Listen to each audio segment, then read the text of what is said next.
大家问千万字，逐工要甲大家做伙来捌一字。咱常常听人讲做代志都爱看马册咧。今仔日要甲大家小解这一字，咱同齐来看到，这是读做册，词的册第二条，嘛有人读做起。读册读起，这拢是读白音。册的意思会当讲是结束困眠的状态，咱讲是困册，嘛会当讲是为酒醉、把醉，或者是为昏迷状态恢复正常，咱讲清册，嘛会当讲是觉悟，咱讲是觉册，也搁有醒悟。若是讲要提醒别人，咱讲是点册。因为啉茶阻碍困眠，困袂去，咱讲是醒眠。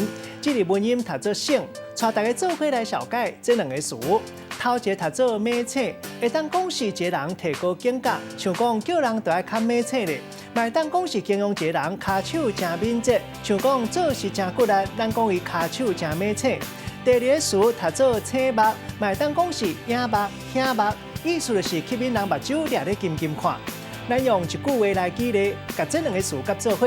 譬如讲，落雨天穿黄色雨袜，较醒目；伫咧四园顶的路口，塞车的人一个看到过路人要过，骹手反应就真马册，赶紧打动啊，都袂发生意外。今仔日小解这一字读做册起，这是白音；另外文音读做醒，提供予观众朋友来参考。